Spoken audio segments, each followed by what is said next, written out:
Good morning, student. Today we will discuss about the part of history. Topic is the age of revolutions 1830 to 1848 के बारे में discuss करेंगे कि ये जो एज है वो रिवॉल्यूशंस की एज है, क्रांति की एज है, क्रांति का समय है। और इसमें क्या हुआ कि इस टाइम में जो है एक कंजर्वेटिव्स जो रिजाइन था उसने try to consolidate their powers, उसने जो है अपनी पावर्स को उसने समेकित कर लिया, एकत्रित कर लिया। और liberalism and nationalism came to be increasingly associated with revolutions in many regions of Europe. जो नेशनलिज्म थे और लिबरलिज्म यानी उदारवादी और जो राष्ट्रवादी थे, इन्होंने जो है यूरोप के क्षेत्र, यूरोप के राज्यों में, यूरोप के पूरे राज्यों में, संपूर्ण राज्यों में जो है उन्होंने क्या किया कि उन्होंने अपनी सामूहिक रूप से जो रिवॉल्यूशन थी उसको जो है फैलाया।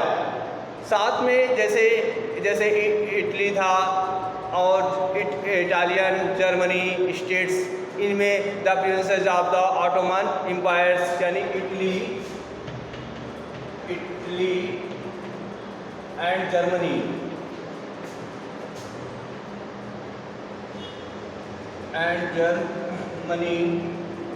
इटली, जर्मनी और साथ में जो प्रिंसेस ऑफ ऑटोमन एम्पायर था, यहाँ पर Ireland and Poland,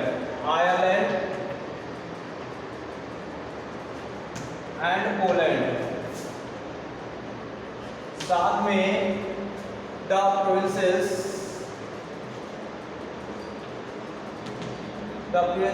of Ottoman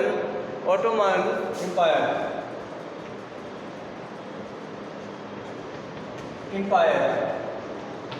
ये ऐसी कंट्रीज यूरोप की थी, ऑटोमन एम्पायर, ये ऐसे नेशंस थे, ऐसे रीजन्स थे, राज्य थे जहाँ पर क्रांति का जो है यानी इन राज्यों में नेशनलिज्म की भावना विकसित हुई, डेवलप हुई। These revolutionaries were led by the liberal nationalism belonging to the educated middle class। कहने का मतलब है कि ये जो रिवॉल्यूशनरी थी, ये क्रांतियाँ थी, ये जो है खास तौर उदारवाद राष्ट्रवादों के से संबंधित थी, जिसमें जो है एजुकेटेड मिडिल क्लास के लोग शामिल थे।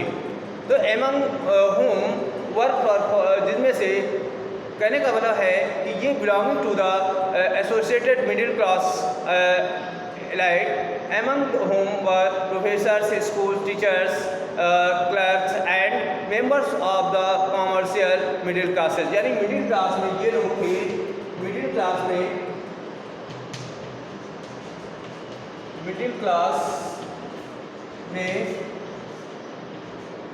में कौन कौन से लोग थे? वो प्रोफेसर थे, प्रोफेसर, स्कूल टीचर्स,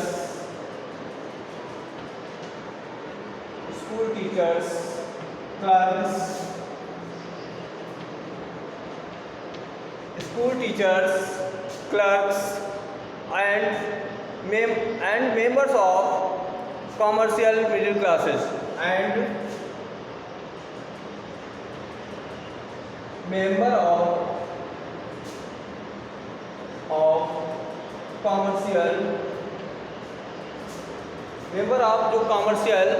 जो कॉमर्शियल थे मेंबर, वो भी जो है मिडिल क्लास में कॉमर्शियल मिडिल क्लास, ये जो है यूरोप में मिडिल क्लास, ये सारे जो है ये मिडिल क्लास के लोग थे। और इन्होंने जो है इन्होंने क्रांति की, और वो क्रांति जो थी वो ये एजुकेटेड से रिलेटेड थी, जो कि ये क्या इसमें सारे जो लोग थे, professors, school teachers, clerks, members of commercial, ये सारे के सारे जो है ये मिडिल क्लास से थे और इन लोगों ने जो है वो क्या किया, रिवोल्यूशन को आगे बढ़ाया। तो this first upheaval took place in France in July 1830। ये सब जो है पहला जो घटना घटित हुई फ्रांस में जो है पहली घटना घटी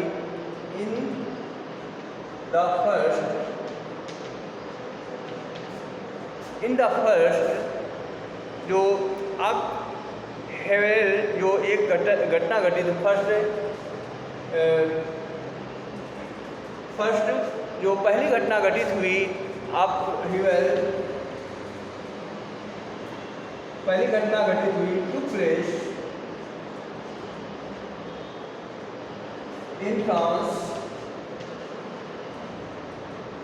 1830। पहली घटना 1830 में घटित हुई।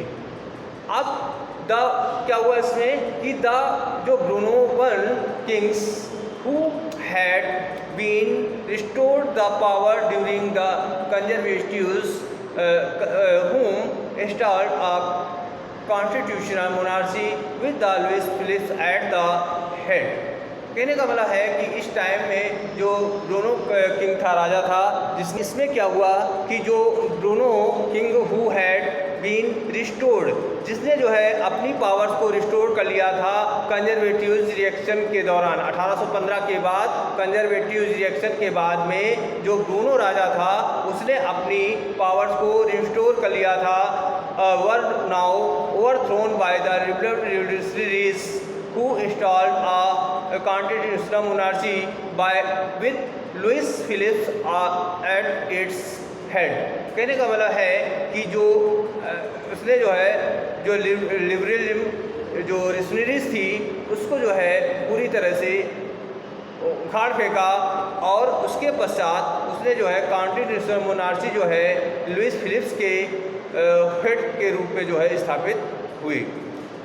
तो इस तरह से when France sneezes monarch once remark, इस तरह से जो है फ्रांस जो है वो मोनार्सीज के उसमें एक बार फिर से जो है फ्रेंच स्नीज जिनका नाम था मैट्रिनिस ने एक बार कहा था कि the rest of Europe catches cold. एक बार जो है जो पूरा यूरोप है, शेष है पूरा का पूरा यूरोप है वो ठंडा पड़ जाएगा।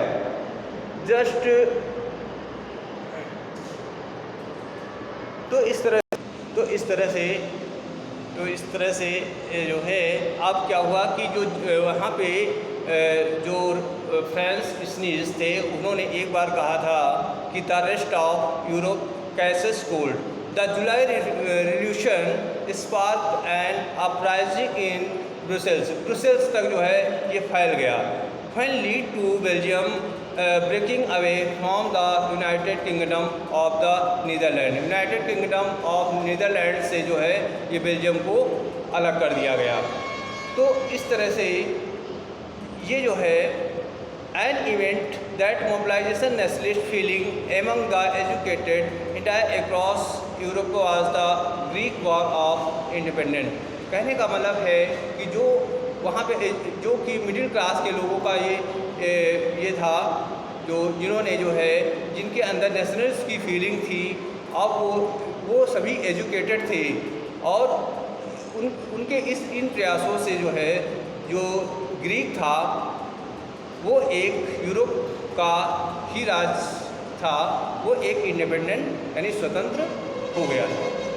ग्रीक वार ऑफ इंडिपेंडेंस यानी Greek war independence Greece had been part of the Ottoman empire.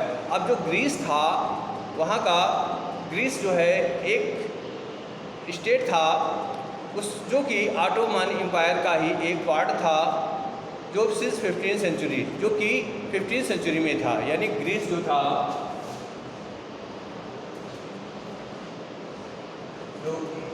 जो ग्रीस था, ग्रीस जो है वो जो ग्रीस था वो क्या था कि ग्रीस जो ग्रीस था had been part of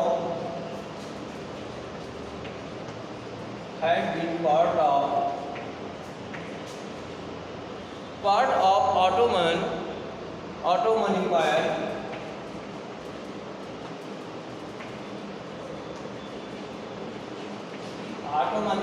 का ही एक पार्ट था 15वीं सेंचुरी में। उसके पश्चात the growth of nationalism in Europe is part of a struggle for independence among the Greek which began in 1821। और जो है ये ग्रोथ, जो रिवोल्यूशनरी की ग्रोथ, जो उसमें राष्ट्रवाद की जो भावना थी वो जो है एक संघर्ष की भावना के रूप में उठ रही थी, ताकि जो है उसमें नेशनलिज्म की भावना थी। और साथ में 1821 में जो है ग्रीस को एक स्वतंत्र स्टेट। तो इससे क्या हुआ कि जो 15वीं सेंचुरी में ग्रीस था उसको ऑटोमन एम्पायर का एक पार्ट था। The growth of revolutionary nationalism, जो क्रांतिकारी राष्ट्रवाद का जो वृद्धि थी वो पूरे यूरोप में जो है एक स्वतंत्रता की भावना के रूप में सामने उभर करके आई। तो ये था 1821 में। इसी तरह से नेशनलिस्ट इन ग्रीस में जो नेशनलिस्ट गार्ड सपोर्ट, उनको सपोर्ट मिल गया फ्रॉम अदर ग्रीक्स, जो दूसरे ग्रीक लोग थे जो वहाँ पे रह रहे थे, and also from many west Europeans, और साथ में बहुत सारे वेस्ट यूरोपियंस से who had sympathy for ancient Greek culture, जो कि बहुत प्राचीन ग्रीक कल्चर से काफ़ी सिंपैथी रखते थे। तो poets and artist lauded Greece as the cradle of European civilization and mobilized public opinion to support its struggle against a Muslim empire। और इन सब ने जो है मुस्लिम एम्पायर के विरोध में जो है एक स्ट्रगल यानी संघर्ष शुरू कर दिया। तो this English poet Lord Byron organised few funds and later went to fight in the war. मतलब यहाँ के जो इंग्लिश पोएट लॉर्ड बायरन ने ऑर्गेनाइज्ड फंड को ऑर्गेनाइज किया और उसके बाद में वेंट और युद्ध के लिए लड़ने के लिए तैयार हो गए। Where he died of fever, जो कि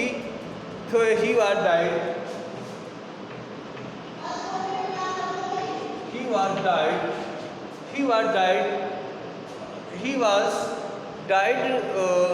died वो ख़त्म हो गए थे, मर गए थे फीवर से, डाइड ऑफ फीवर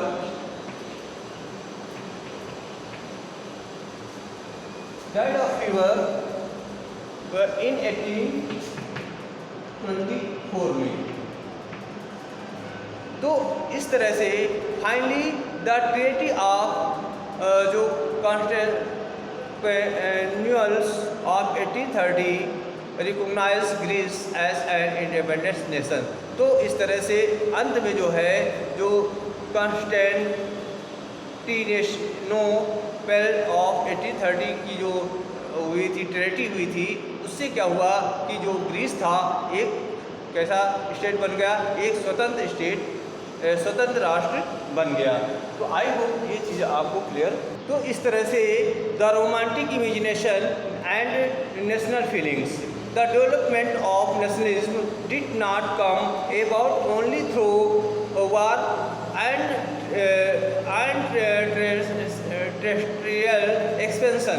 मतलब ये जो है जो डेवलपमेंट नेशनलिज्म की भावना थी वो सिर्फ पूरे युद्ध के कारण ही नहीं आई, और जो है culture played an important role in creating the ideas of the nation. यानी जो कल्चर है, कल्चर जो थी, कल्चर का रोल बहुत ज़्यादा था नेशनल फीलिंग को डेवलप करने में। Culture played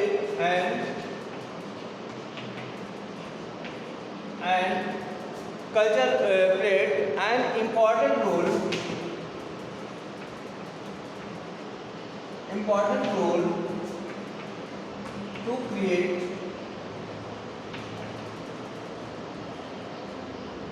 creating the idea of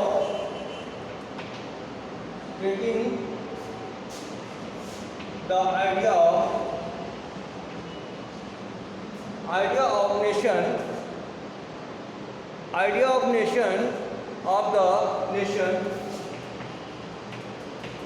कहने का मतलब है कि जो नेशनलिज्म की भावना में को डेवलप करने में जो सबसे इम्पॉर्टेंट रोल था वो कल्चर का था। Culture is the very important role play in the creating the ideas of the nation, art and poetry. Art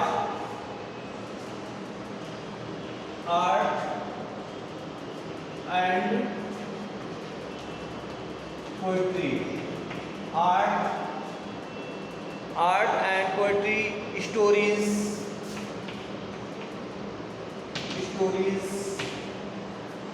and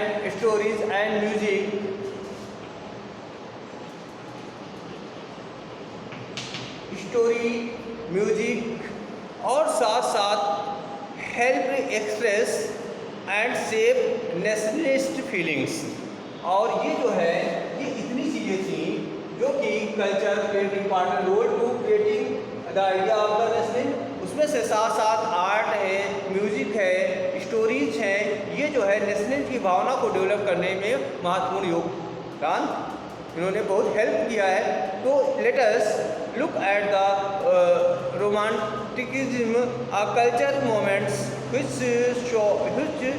sought to develop a particular form of nationalist sentiments.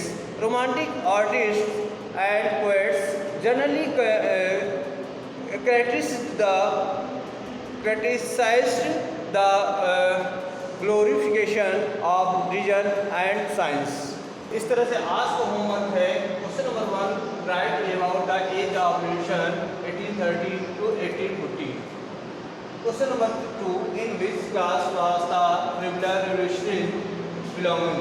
किससे belong करते थे? Middle class से belong करते थे। इसके बाद इसमें आपको रिवॉल्यूशन 1830 और 1840 एज की रिवॉल्यूशन के बारे में आपको लिखना है। ये जो टाइम था ये क्रांतियों का युग था, इसमें बहुत सारी क्रांतियाँ हुई हैं और पूरे यूरोप में जो है क्रांति हुई हैं। और क्रांति का मतलब था कि देश में राष्ट्रवाद की भावना का डेवलपमेंट था, जिसके कारण जो है क्रांतियाँ हुई। इसी के साथ क्वेश्चन नंबर 3 है, when did the first appearance to place in France. ये कब घटित हुआ था? ये फ्रांस में ये जो है पहली बार घटित हुआ था फ्रांस में।